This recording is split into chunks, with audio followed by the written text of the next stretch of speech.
Ladies, gentlemen, and genetic anomalies, what is happening? I hope you guys are having a fantastic day, and if not, up to today's stream makes your day at least a little bit better. I am your host, Newbie, coming to you live from the East Coast of the United States of America. We have a whole lot of things to talk about, especially because I have sort of been behind when it comes to the news as of late, because I have not been live. Actually, I'm here on vacation at the moment, and so me planning for the trip and prepping for the trip has sort of taken preeminence over the normal type of show prep that I would have been doing. But now I am on the vacation, so I am going to try to get caught up on the news with you all, especially everything going on, of course, with Jeffrey Epstein, because I do think that is a huge news story that the right in particular has not been doing a good enough job of condemning Donald Trump over. So I'll be talking about that as well. I'll also be reacting to a bunch of videos. We've got all of these things here. Hopefully the transitions are working properly, but we've got Voidzilla. Got a couple of Voidzilla videos I'm going to be reacting to. I also plan on reacting to this video by Big A. This is Atrioc, one of my favorite left-wing political streamers. I actually do recommend that you guys go check his content out. An interview here. This is from a while ago on my docket that I planned on getting to, and I never got around to reacting to it. This here is an interview that Zoran Mamdani did with NBC News. I plan on reacting to that because I've only heard snippets. I have not heard the whole thing yet, so I'm going to be taking a look at that as well. On top of that, we've got this video here from the New York Times, sort of talking about the downfall of the Democratic Party. Not 100% sure how accurate it is to say that the Republican Party is going to have a precipitous decline, but we'll see. We'll see. There's always a chance that I'd like to hear what arguments that the New York Times makes to this end, and a whole lot of other videos. If we have time to get to everything, we will get to everything. If not, oh well, it will still be a big fun stream today. But I think this is gonna be fun. I think this is gonna be fun. This is gonna be my first like remote stream done kind of like not on my main set, so yeah, I think it's kind of exciting personally. And I'm hoping that everything goes smoothly. I also do have everything set up so that I can do Bro S&P streams if we ever get to that point. We'll see what happens. I've got to chat with my siblings back home to see when they'll be free to play on the Bro S&P, but that is something I want to do while I am here on vacation. Also, and on my next stream after this one, I'll be going through some of the things that I've sort of committed to on my Discord server, reacting to, such as I think somebody had sent like some music or something. I'll react to that on my next stream. There'll be some like PWS stuff. I'll be reacting to that stuff when I am on my next stream. Let's see, what else do I plan on reacting to? Because I know there's more stuff. Oh yes, someone in my Discord server was like, hey, you should react to like some rap album, whatever. And I was like, okay, this is like an interesting idea of content to make. So I think what I'm gonna do is I'm actually going to make that be a Kick exclusive stream. So I'll be doing that over there on Kick at some point. I think that will be just an entire stream just reacting to that album. I might react to other albums maybe, because I know that there's been a whole lot of music coming out lately. I've never really done like album release streams or videos before, so I'm really curious to see how that's gonna turn out. But anyways, for everybody who has been waiting for me to do another stream, I know that there are a few of you. Thanks for tapping in. I appreciate you guys being here, and I appreciate you guys waiting as well. I know I haven't been able to upload content regularly on the Non-Newbie Highlights channel as frequently. You guys know I like to keep my upload schedule of every Monday, Wednesday, and Friday, but just with planning the trip and all that stuff, I wasn't able to edit all the clips that I wanted to, which is a bit unfortunate. But at the end of the day, I'm here on a vacation, so it worked out, and now we're back and we're ready to stream. So I'm gonna go ahead and cut the music so that we can just dive right into things. So I guess the drink of the day is Chick-fil-A lemonade, although not much of it, but there's enough left for me to tout on the stream and say, hey, look, I'm drinking Chick-fil-A lemonade.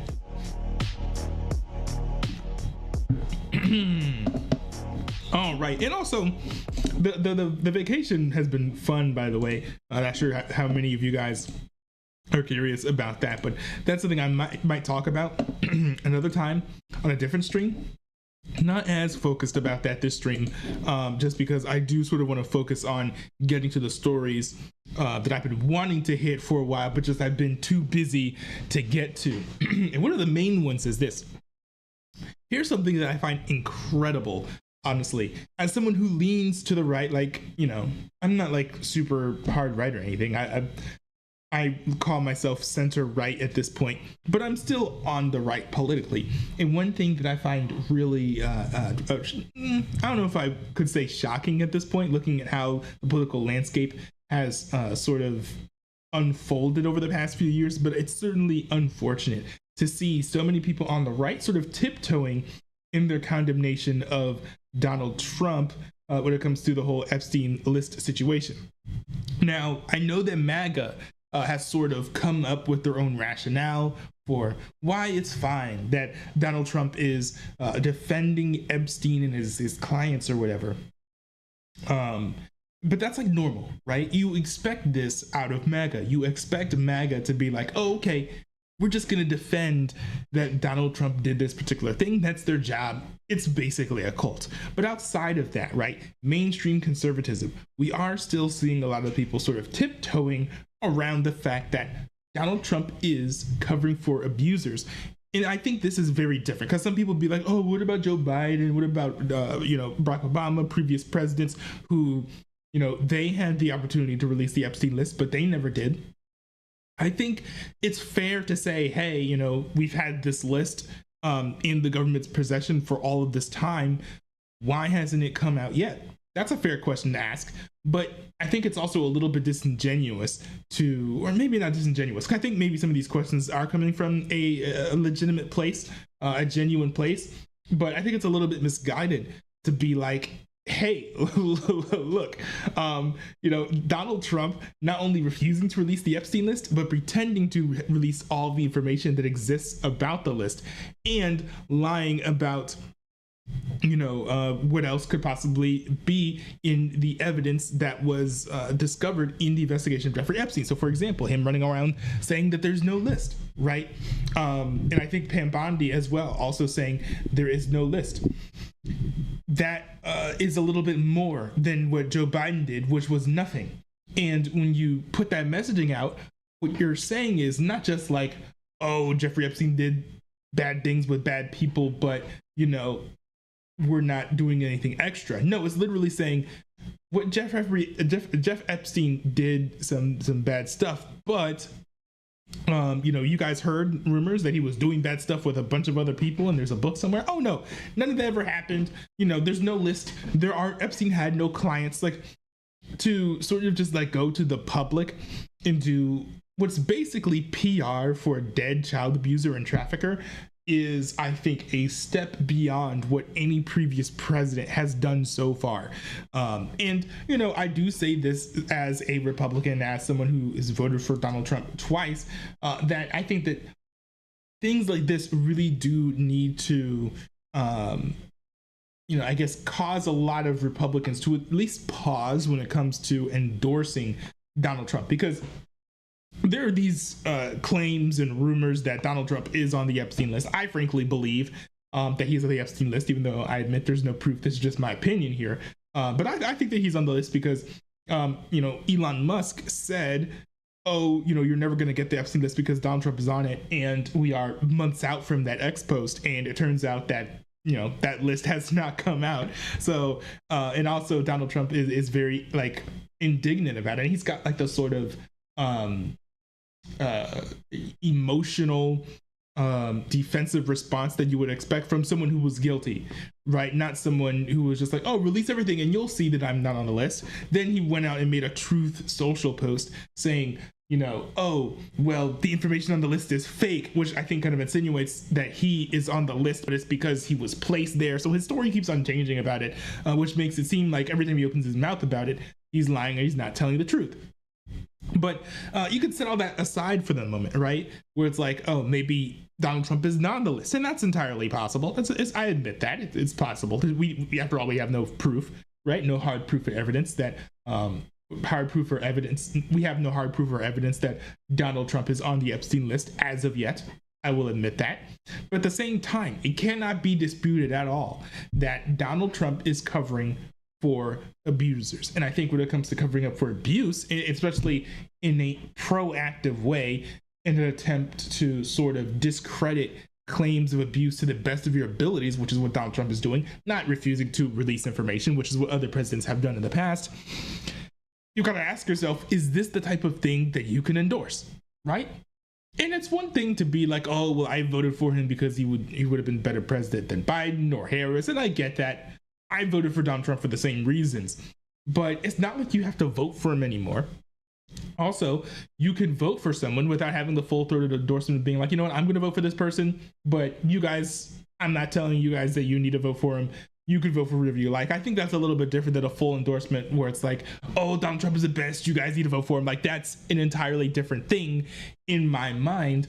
But yeah, I don't see enough people saying, oh, he's protecting abusers, which is like literally what he's doing. Like, that's the facts of it. The left is going too far. They want to brand him as an abuser, although we don't know whether he is or not. There's also rumors that the list is just a list of contacts, or it could be a list of connections with people who he has done things with, but they might not all be abusers. For example, some people might have gone to the island and messed around. Some people might have just taken some flights. We haven't seen the list, so we don't 100% know like what's on it or what it's about or what the whole point of the list even is, right?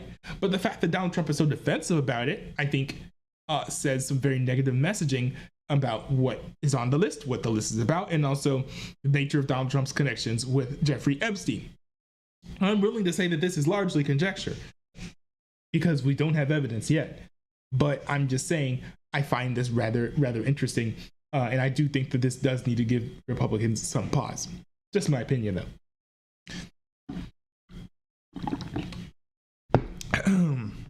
Alrighty. Now, you guys are probably familiar with CoffeeZilla. He's famous for busting up scams, especially crypto scams. But after Donald Trump himself kind of became a crypto scammer, he has decided that he is going to dive into political commentary. And so I've always wanted to react to this. I just haven't had the time.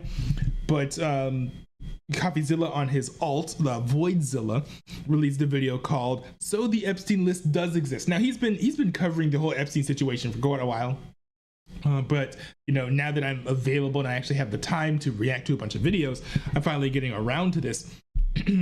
Let's check this out. This is called "So the Epstein List Does Exist" by Voidzilla. Well, CoffeeZilla. Voidzilla is just the alt. Apparently there is an Epstein list and Trump is going to give it to us. You should focus on Clinton. You should focus on the president of Harvard, the former president of Harvard. You should focus on some of the hedge fund guys. I'll give you a list. These guys lived with Jeffrey Epstein. Now that's not the same as the Epstein list, right? Because there are different lists that Epstein had. So there are the flight logs that has been released, I believe. I want to say it's been released. Credit where credit is due there. There is the client list. That is what most people really wanted, where it's a list of the people who had shady and sordid dealings with Jeffrey Epstein, specifically on the island. And so I don't know that this is the same list that Donald Trump is referring to. This is a list of people who have lived with Epstein. It's not the same thing. Guys, I'll give you a list. These guys lived with Jeffrey Epstein. Yeah, now this is right? yet another change of the story. First we heard that the Epstein list was covered up by the Dems. Then we heard there is no list. Then we heard the list was made up by Democrats. Now we're hearing that there is a list. You say that the FBI has Epstein's list. They're sitting on it. We need to release the Epstein list. It's sitting on my desk right now. The DOJ and FBI have now concluded there was no Jeffrey Epstein client list. No incriminating client list. Made up by Comey. They were made up by Obama. Focus on Clinton. By the way, I think it's fair, extremely fair to say that they're lying about there being no list, because if anyone would have known whether or not there was a client list, it would have been the federal government. They have access to all of the evidence, right? And so I think that one argument that some might say is, oh, well, maybe it's not a client list, it's some other type of list, and they just thought it was a client list, and when they looked at the list, it turned out that it wasn't actually a client list. It was a list of, I don't know, pizza recipes, or like a list of local chefs, or I don't know, jet fuel producers that one could that he could procure oil from for his jets. I don't know. But to me, like, I just don't see that, because if you have the evidence, you have to imagine that they would have looked through it. So they know what evidence there is. They know what lists there are about Jeffrey Epstein. And there is no way, there's absolutely no way that they would have looked at the client list, known that it either was or wasn't the client list, and then, like, I don't know, get that wrong, for example. Like, there's no way they would look at whatever lists exist and then just have no idea what it was or misremember what type of list it was. I just can't believe that, to be honest. The president of Harvard, I'll give you a list. This all comes after shocking revelations about new implications of our most powerful leaders, both former and current presidents. But now, given the fact this story won't go away, Trump is zeroing in on his political enemies and saying they're the ones everyone should be focusing on. They should focus on the fact that Larry Summers from Harvard, that Bill Clinton, who you know very well, and lots of other friends, really close friends of Jeffrey Summers, should be spoken about, because, Jeffrey Epstein should be... You know what I find really interesting about this whole Epstein list is that how come literally everyone on the list, at least as far as we know, of the rumors of who is and isn't on the list, how come everyone that we know is allegedly on the list, they're all Democrats, right? For when Donald Trump would be on this list, or whenever he would have been placed on this list, he would have been a Democrat, because he's been a lifelong Democrat until he decided to run for president in 2016. I just find that very interesting, right? No one's out there saying that John McCain was on the Epstein list, right? Right? No one's saying that, like, Greg Abbott was on the Epstein list, right? Byron Donalds, I don't know, George W. Bush. Like, how come it's only Democrats? That part is kind of strange to me, I will say. Spoken about, and they should speak about them, because they don't talk about them, they talk about me. I have nothing to do with the guy. Now, the reason we haven't been speaking about these people is because, of course, the DOJ covered everything up, not giving any names, and of course people were extremely suspicious of this sudden change. But we want to talk about everyone. Let's be clear, no matter who they are, left or right, we want them all to go down. If they were on the island, if they are in the files, we want it all to come out. That's been everyone's stance from the beginning, and it seems like Trump is finally buckling on the idea that he can just ignore the problem, that he can just pretend it doesn't exist, and now it looks like he's shifting to deflecting to some of the other people who are also seemingly implicated. Hedge fund guys, they're all over the place. You ought to be speaking about Bill Clinton, who went to the island 28 times. I never went to the island. Now, if true, that's a shocking amount of times. We don't... I mean, from what I've heard, it's true. I think is this not included in the flight logs that got released? know if Trump has special briefings that we don't have access to right now. Previously, Clinton denied going to the island. There are some people who have said, oh, maybe he went once or twice, but 28 times. I've never heard that number before. If true, I hope that comes out. I hope we get verification of that. Well, I mean, let's look it up and see.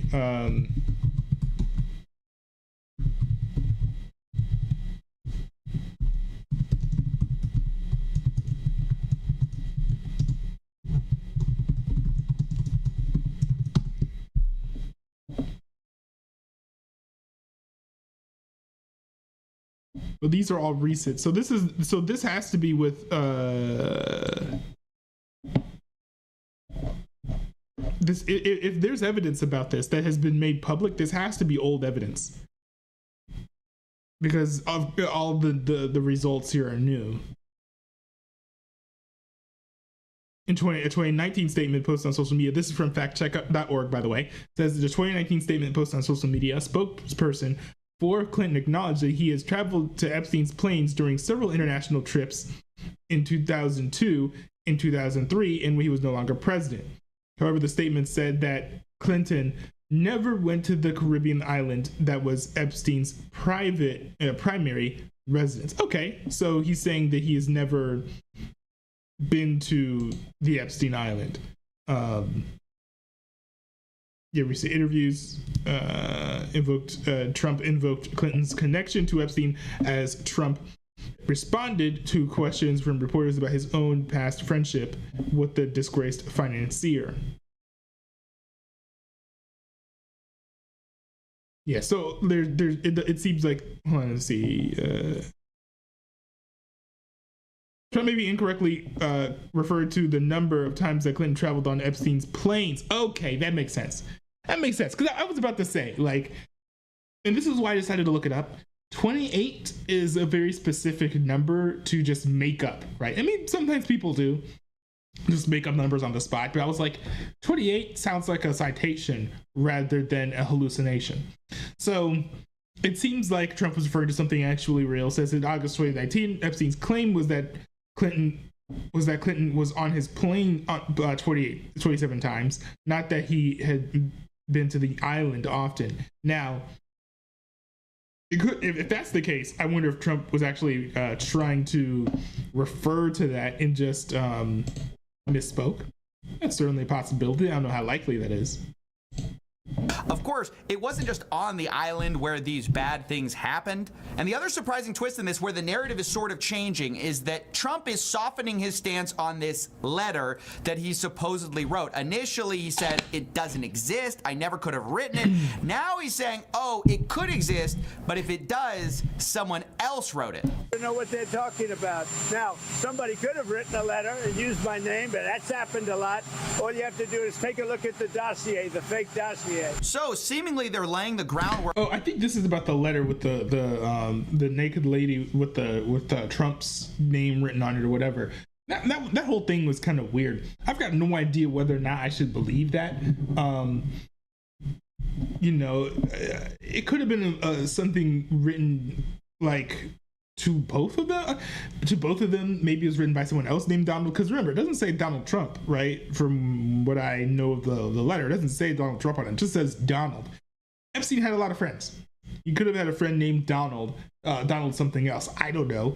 But I think it's a little bit of a stretch to assume that A, the letter is by Donald Trump, and B, even if that letter was by Donald Trump, it proves that Trump was connected with Epstein or was engaged in sort of activities on Epstein's island. I think that if you want proof or indication that Donald Trump was connected to Epstein, you would probably do a little bit better to check out how he has been engaging with this whole situation and the shady ways in which he's been lying, he's been trying to cover up stuff, rather than kind of like grasping at these straws like, oh, somebody wrote Trump's name on a lady with a Sharpie, like, bro, and said, oh, what wonderful secrets you have. Like, come on, man. Everyone knew like 20 years ago that Epstein had secrets, so that part is nothing new. Work for this birthday book to finally be released to the public, as we've all wanted. Trump is saying, look, maybe it does have my name on it, but I didn't personally write the note. Now, whether you believe that is totally up to you, but this is such a shocking change in stance from how they've been treating the Epstein files. Previously, we were literally told, look, there's nothing we can charge third parties with. There's no evidence we have on anyone. Now, the Trump administration is meeting privately with Ghislaine Maxwell. Supposedly, there's 100 new people she has mentioned, and Trump is mentioning evidence that he says they have, or some knowledge he says he has, of Clinton being on Jeffrey Epstein's island 28 times, which, if true, is like so incredibly damning, and these people should be locked up. The problem is, of course, it cuts both ways. If you're going to implicate one person, you have to go after everyone. Now, Trump was asked if he was ever briefed on his name being in the Epstein files. Of course, it was reported by the Wall Street Journal that he was told, and that's when he started acting very weird about the Epstein files, saying it was all a hoax. He once again denies it, though, saying he wasn't.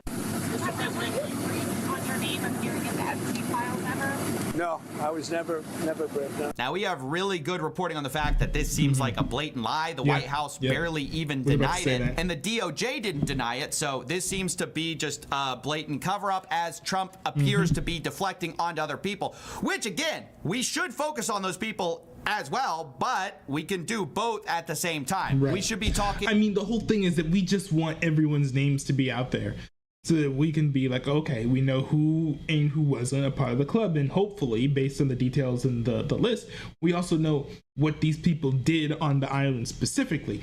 I mean, that'd be fantastic because then we could bring people up on charges, based on the times in which things happened.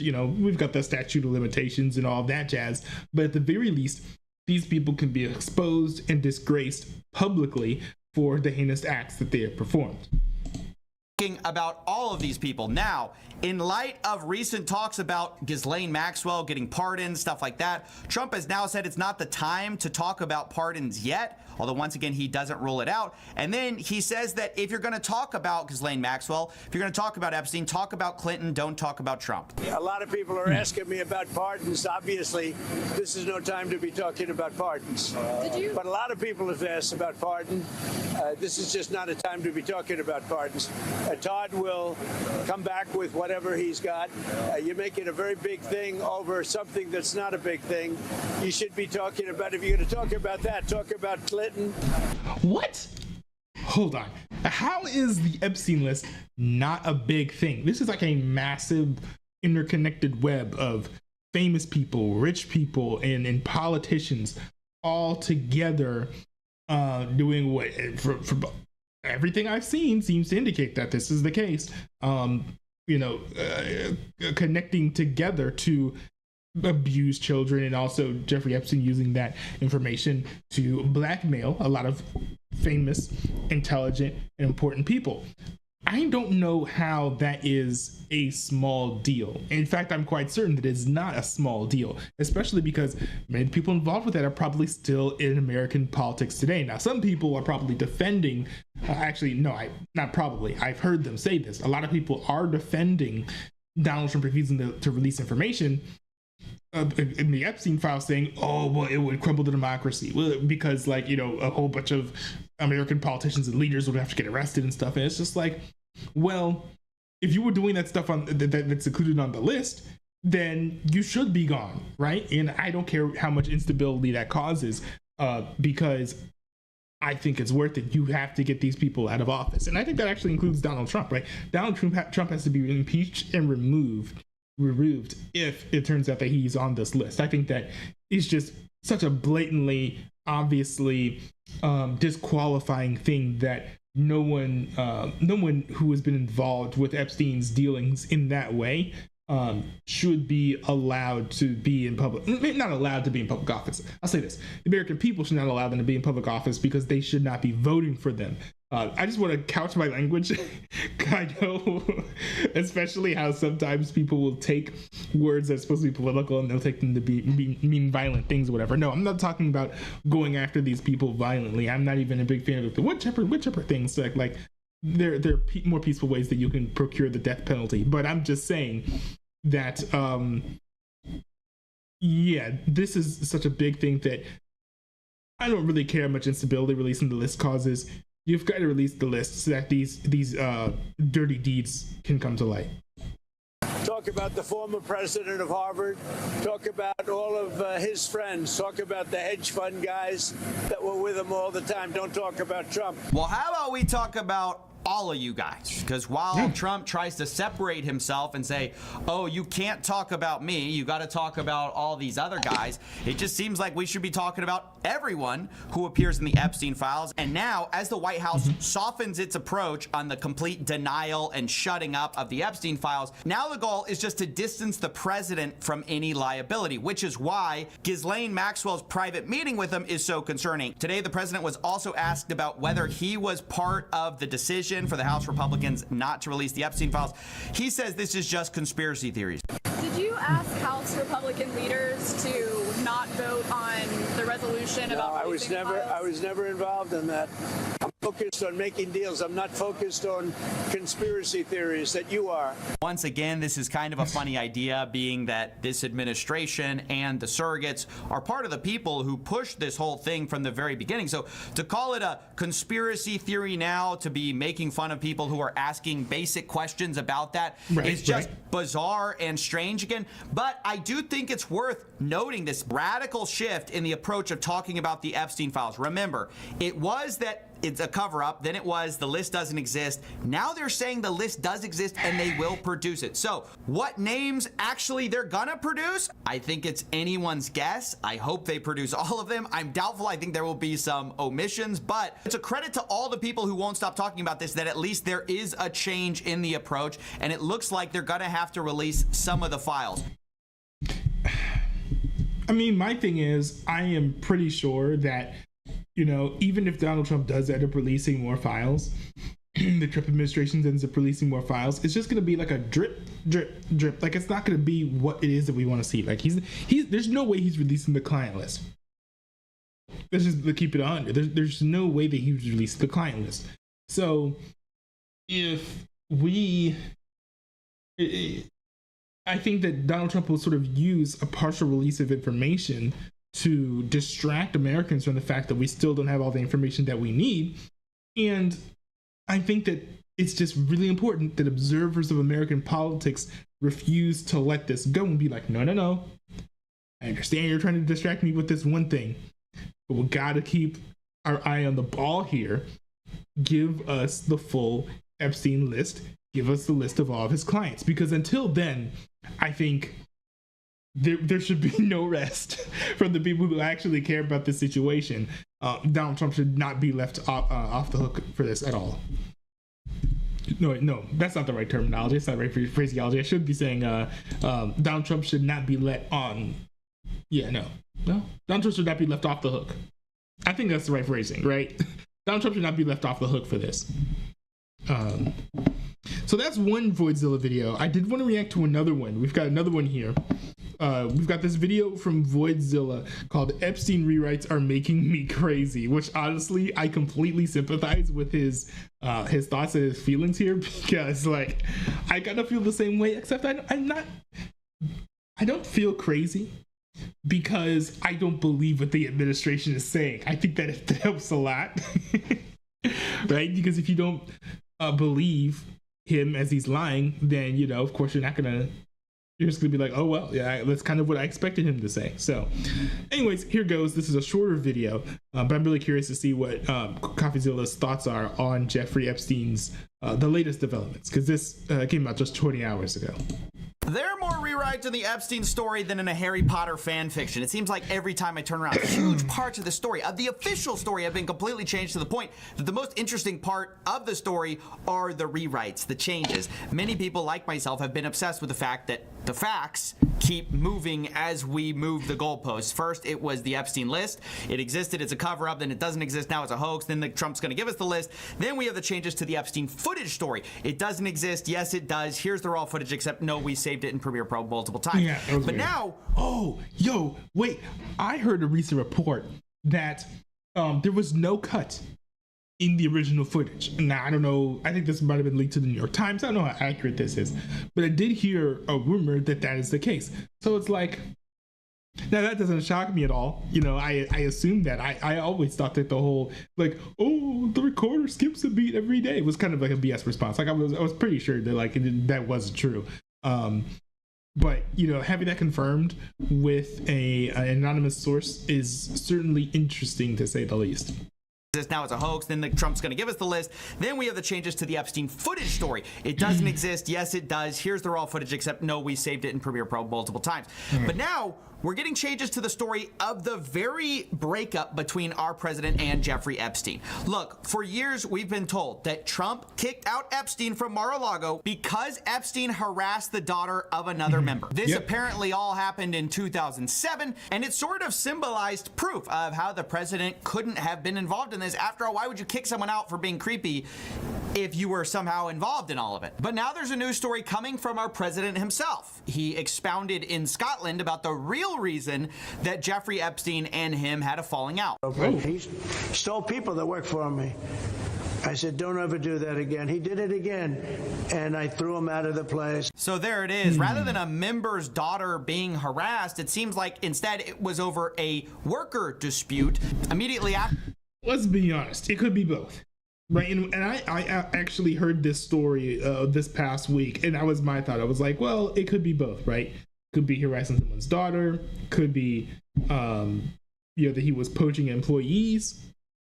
Maybe Donald Trump did not want folks to sort of do some digging as far as who worked in Mar-a-Lago and who might have possibly been on Epstein's island. That's why he didn't mention the whole poaching employees thing. But I mean, I think that it's fair to say that this might not be an outright lie, to be honest. After this news story about workers being stolen came out, it was clarified that he's specifically talking about workers being stolen from the spa. And people were taken out of the spa, hired by him. In other words, gone. And other people would come and complain, this guy is taking people from the spa. I didn't know that. Did one of those stolen, persons, that include Virginia Jeffrey? I don't know. I think she worked at the spa. I think so. I think that was one of the people. Yeah. He stole her. Now, this is a remarkable change in our story because Virginia Giuffre is one of the lead accusers of Jeffrey Epstein. Everyone knew she was. I thought she died. Was recruited at Mar-a-Lago. Now Trump is saying he not only knew about it, this is one of the reasons that he kicked out Epstein, apparently. People complained about Epstein at the time. Other people would come and complain, this guy is taking people from the spa. I didn't know that. Now, the reason this matters is because it completely changes our timeline. Remember, we had heard that he kicked Epstein out for being a creep in 2007. Now, this places us way over in 2000 when we're first hearing complaints from the spa, because Virginia Giuffre, there's a very clear timeline from court documents that she was terminated in 2000. When she would have been a minor. She met Ghislaine Maxwell, not Epstein. But it's also a problem for when everything happened, because it's not until 2002, then there's the famous quote from Donald Trump about Jeffrey Epstein saying, I've known Jeff for 15 years, terrific guy, he's very fun to be with. It's even said he likes beautiful women as much as I do. Many of them are on the younger side. So if he's already had a... I want to be fair. Right? It's possible to have your employees poached without knowing that you're being poached, right? Like, it could be that Donald Trump was getting to know Jeffrey Epstein, actually it says there that he knew Jeffrey Epstein for 15 years. So he knew Jeffrey Epstein, but as time goes on, right, you spend more time with the person, the more you know about them, right? So it's possible that you knew Jeffrey Epstein, whatever, they were hanging out, and then over time, eventually he was like, oh, hold on, wait a second. That girl that you're hanging out with used to work for me. And that other person that you were hanging out with last week also used to work for me. What's going on? And then like going back through the years, I mean, like, oh, hold on, you're poaching my employees. Like, to me, that's somewhat plausible, right? Just because someone you have hired quits or resigns or is fired or whatever doesn't mean that that person's all of a sudden going to go work for your competitor. That's just not how it works necessarily, especially when it comes to kind of like the realms like this. Like, there's no reason to assume that anyone who worked at Mar-a-Lago would just suddenly work for Jeffrey Epstein next. It's just in my opinion, but that just doesn't make a whole lot of sense to me, that assumption. On the younger side. So if he's already had a falling out over stolen workers, specifically a stolen worker who was later trafficked by Jeffrey Epstein, if he had heard complaints about this, if he knew about this, and in 2002 he makes this claim, that's a real problem. Whereas previously his kicking out and finding out about this apparent harassment of Mar-a-Lago clients, it doesn't happen until 2007. Now we're hearing it's been known about since 2000. So this presents a very fine line that the president has to walk in terms of what he knew when, because obviously you have to stick to your story that you kicked him out for being a creep, right? That's what was originally said. In fact, it's even been repeated by the White House. Stephen Chung in a statement claims the fact is that the president kicked him out of his club for being a creep. So that was the stated reason, but you can't know too much in 2000. Otherwise, it makes you look horrible when you compliment him for enjoying beautiful women. Because if you knew he was a creep and you didn't do anything about it, that's a problem. So when asked to explain this discrepancy, you know, well, you said he was kicked out for being a creep, then you said you did it because he was stealing your employees. Which is it? At first, we hear that they are related incidents. President, you said yesterday your falling out with Jeffrey Epstein was over him taking some of the workers from your business. But your administration in the past said that you threw him out because he was a creep. So can you explain that discrepancy? Well, maybe they're the same thing, you know, sort of a little bit of the same thing. So there you see, he's saying they're related. Stealing the employees was related to him being a creep. So you knew something, but then later he kind of says, well, I didn't know what he was using these stolen employees for. At the time, did you know why That's he an was interesting taking take. those young women, including Virginia? No, I didn't know. So the story just... I mean, it's relatively, I would say, if we're disregarding Trump's potential involvement in Epstein's activities, sordid activities, with being, in particular, when it comes to being on the Epstein client list, I can kind of get maybe not entirely knowing exactly what Epstein was using these girls for, but I think to a certain level, it's like, what, we've got, like, you know, Epstein collecting, you know, underage girls like Pokemon characters, like for what? Like just to keep somewhere, or like to give him massages? Like how many massages can one man get from multiple women? Like this, I think at a certain point it doesn't compute in comparison to the other explanation, right? I think it's fair to follow Occam's razor when you have the opportunity to do so. Trump had an island where, based on pretty much everything that we've heard, people were allowed to abuse minors, and he was poaching Trump's employees from Mar-a-Lago. I feel like it's really easy to connect the dots there.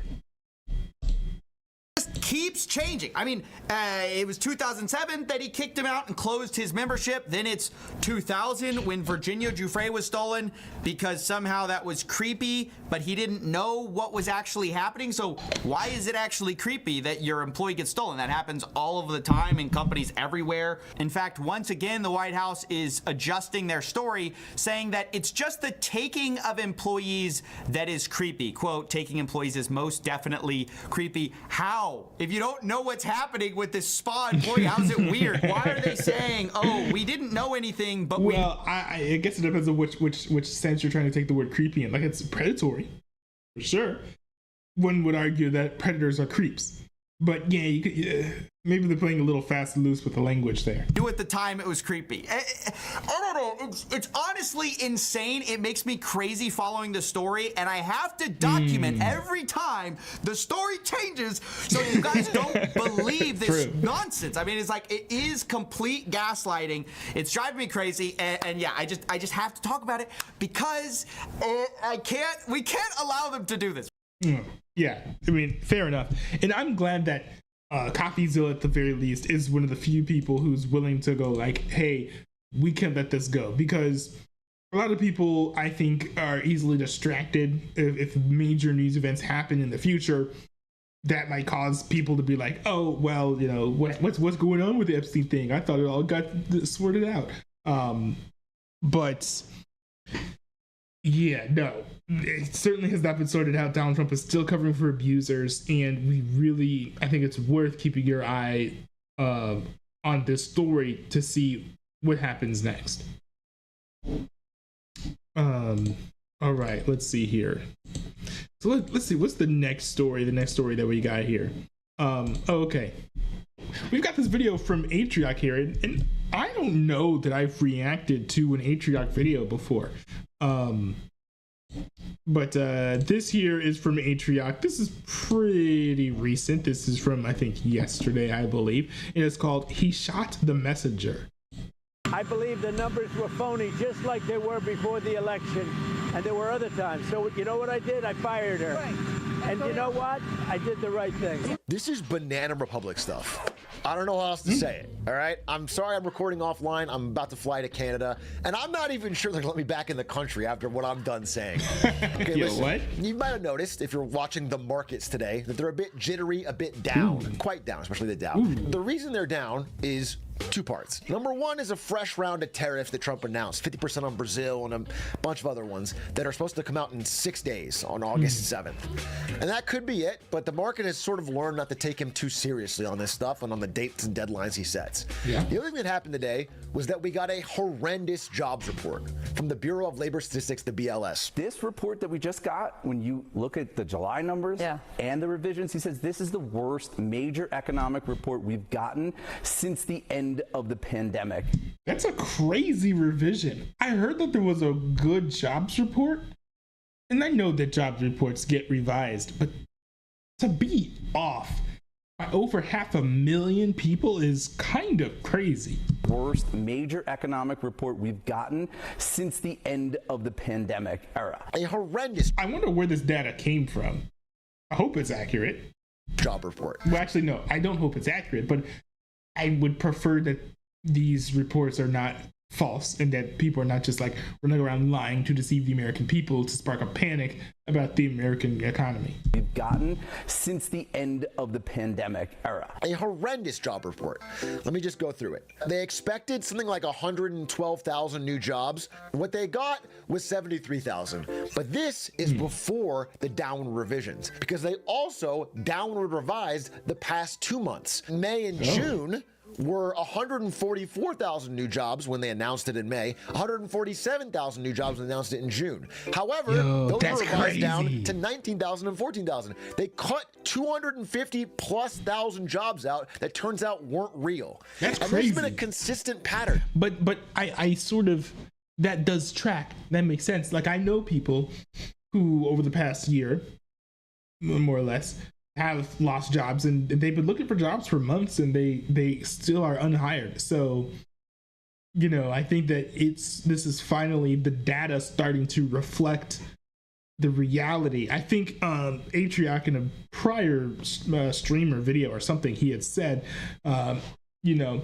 I think he had quoted Mark Zuckerberg or somebody who had said, you know, if like not anecdotes, but if like the collective claimed experiences of like the majority of people are saying one thing, but the data is saying something else, then the data is wrong. And it feels like maybe the data here is catching up to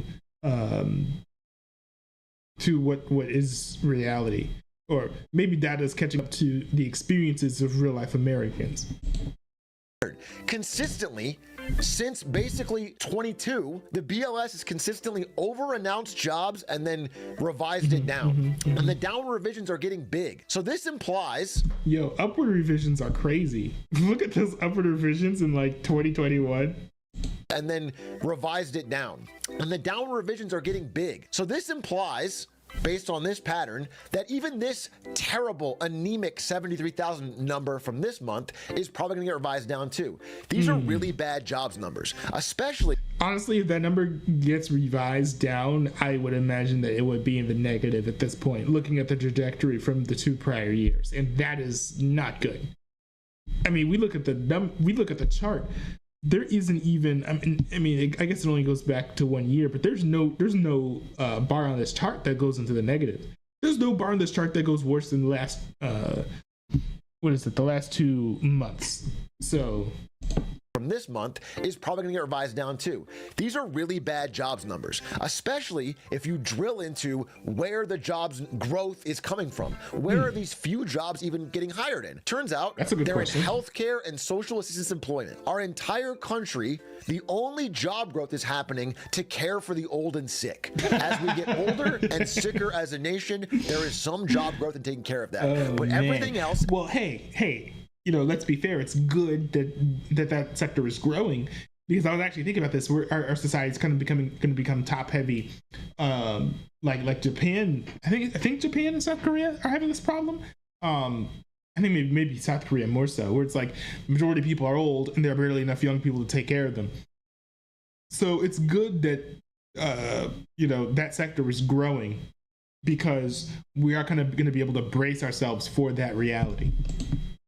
Every other private sector employment is down. So outside of government jobs and healthcare jobs, we're not seeing any growth in this economy. And I promise you, some of you are feeling this if you're looking for a job right now. If you're talking to regular people looking for a job, you're feeling this. But that's not the only thing, okay? Yes, this was a bad jobs report. Yes, this confirms that we're seeing some real shakiness in the labor market. Even as unemployment remains relatively low, it's ticking up. And again, I've talked about this before, this number is underreported because of the number of people not filing for unemployment due to gig work. Uber is preventing this number from flying, but it is a lot higher for real well-paying jobs than you'd expect. Okay? But all that aside, a while back, I talked about China, and I made fun of the fact that China had rising youth unemployment. The number was going up, and so they stopped publishing the number. And then a few months later, they came back with a new formula, and it was way lower. And I made fun of that because it's obvious what they're doing. The number made them look bad, so they stopped publishing it, and they changed it. And I thought, well, that's not going to happen here, right? Well, wrong. Because after this terrible jobs number came out today, this is something that's always happened. I think a lot of administrations have done this before. The Obama administration has done this before, which actually has always made me think, okay, well, if we're changing the formula for how unemployment is being calculated, then how fair is it to compare current unemployment numbers to old unemployment numbers, especially if we're going back historically? So that's always been something that's been on the back of my mind, to be fair. Immediately, our president, Donald J. Trump, salute the GOAT, gets on Truth Social and fires her. Fires the leader of the BLS, the commissioner. He shot the messenger. She put out a number that probably is... Yo, that is insane. That's insane. It's like the job numbers look bad. Let me fire the person who made the chart. And also, that makes the unemployment numbers even worse to fire somebody. So you're not even helping your own case there. Gets on Truth Social and fires her. Fires the leader of the BLS, the commissioner. He shot the messenger.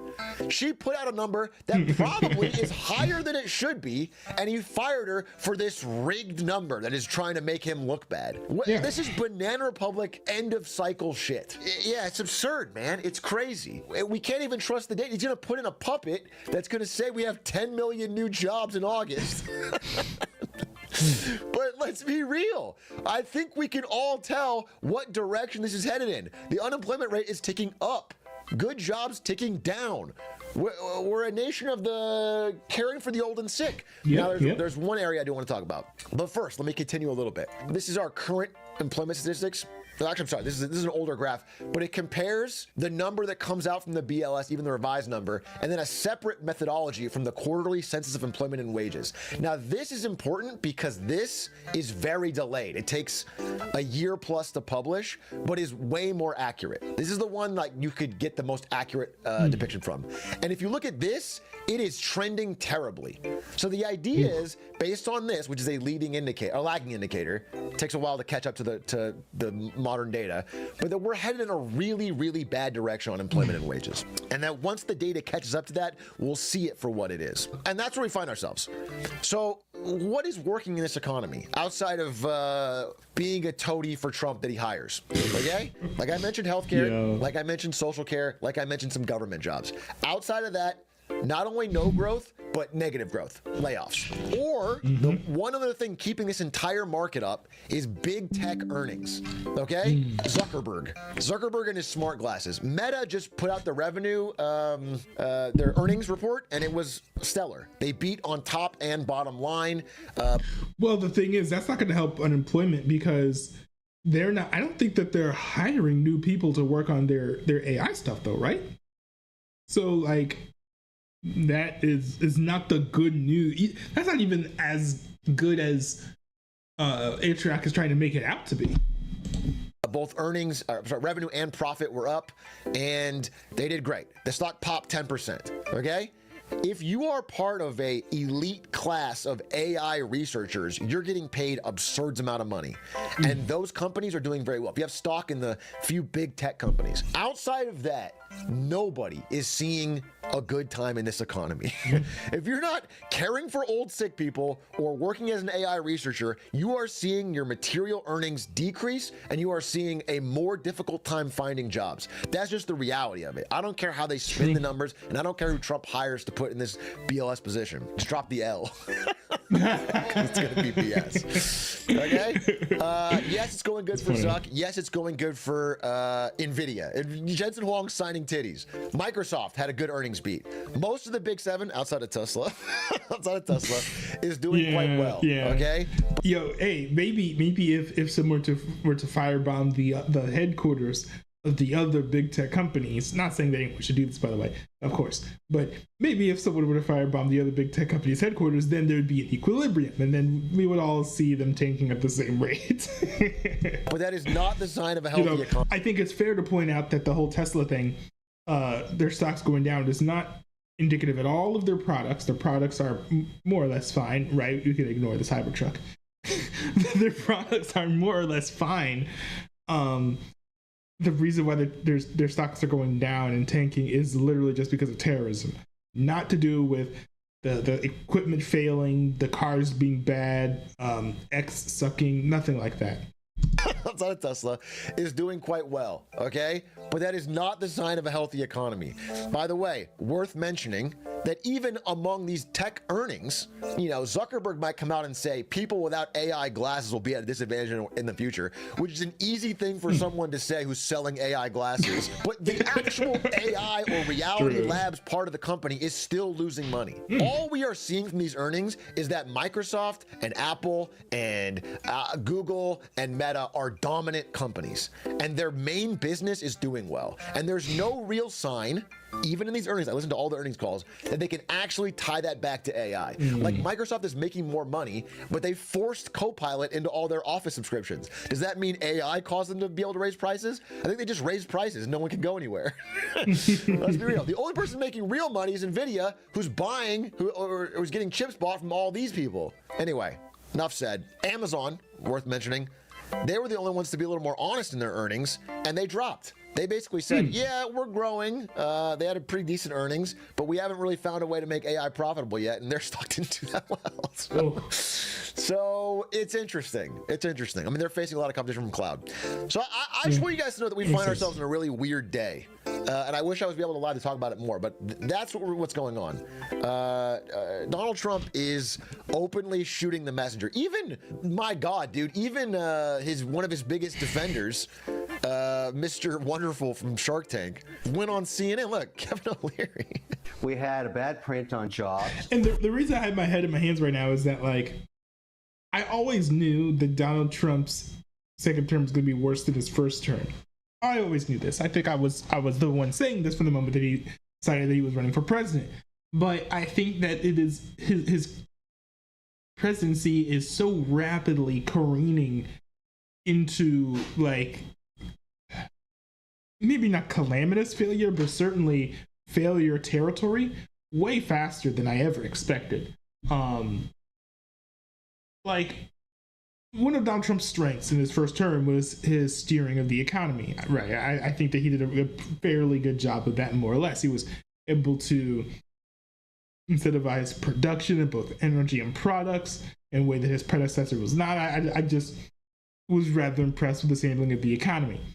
Here, I mean, it just seems like he's fumbling the bag, and maybe some of these issues are not entirely his fault, but it doesn't seem like Trump is reacting to mitigate these problems. Now, I think that there should probably be like a rate cut or something. I've been hearing a lot of people who analyze the stock market saying, like, oh, these economic indicators, we were due for a rate cut months ago. But it just seems like Trump is unreactive and is not focusing on this when the economy is one of the most important things of your entire government, right? And I know that there are probably going to be some people who's like, oh, the economy only matters for the rich. Like, no, it doesn't, because you need to eat. In order to eat, you need to make money. In order to make money, you need to work. Unless you're a streamer. But in general, like, yes, the economy is, it's extremely important, and presidents need to focus on this when they're in office. So like, it's just wild to me, the night and day contrast between the economy under Trump and the economy under Trump, right? And I'm not double speaking there, right? Because we have 2016 Trump and we have 2024 Trump. Went on CNN. Look, Kevin O'Leary. We had a bad print on jobs. I did not agree on whacking the commissioner. I don't like that. Whacking statisticians makes no sense whatsoever. You don't shoot the messenger. They used to do that in ancient Rome. Bad news, to kill a guy off the horse. You don't need to do that now. It doesn't matter. It feels like a Caligula emperor thing. Casey Hunt tried not to laugh. They used to do that in ancient Rome. Bad news, to kill a guy off the horse. You don't need to do that now. It doesn't matter. It feels like a Caligula emperor thing. A statistician gives you a honestly probably extra good print. It's probably worse than they're saying, but it's too bad for you, so you fire them on the spot to try and get someone else in. It's like if the canary in the coal mine dies and then you just like kill the guy who made the birdcage. It's like, bro, like you're missing the point entirely. It's ridiculous, dude. And the pressure on Jerome Powell only continues to rise. He did another massive rant calling him too late, Powell. We have to lower the rates. He's gonna do whatever it takes to get him out of office. We're in a really weird time where we're not going to be able to trust the data soon. Slightly different conversation. And the data is not good. I don't have to tell you guys know my stance on this, but it's becoming more and more clear now that there's just a massive, massive disconnect between the stock market, which has been relatively bubbly in the past few months, and the real world ability of people to find jobs. And firing our BLS statistician is not making any of that better. So that's where we're at. That's the update I wanted to give on what's going on today. Let me know your thoughts. It's fucking crazy. It's Banana Republic shit. Okay, one more thing while I'm walking through the airport. The two we can't forget about the Subway Surfer footage. We gotta stuff that in. Mentioned Meta and Microsoft that had bombshell earnings beats. They're laying people off. Okay, they're not even hiring. So even the companies that are doing well. Oh yeah, I was about to say, like, who are they hiring? The machines are humming along and they're sucking up all the water. Like, they don't need to hire anybody else for that. I didn't know they were cutting, and that's an interesting point that he brought up. But I was like, them making a lot of money doesn't mean that it's good for wages or for employees. Aren't hiring. It's terrible. It's a terrible job market. All right, wish me luck. I'm going to Canada. Bye. Well, I'm quite sure that he will be allowed back into the country. It's a good video. Certainly worth keeping an eye on how the economy is going, because I feel like it's sort of teetering on the edge of some sort of large collapse. I think that descent could be made gentler depending on certain reactions that Donald Trump makes, but just things are not looking good. We've got record high stock market prices, which is never good, right? Because what goes up must come down, and you gotta worry about what things are gonna look like once that shoe drops. I think that is kind of a scary thought, but it's one that a lot of people should be looking dead in the face, because it is a reality that we do need to confront ourselves with.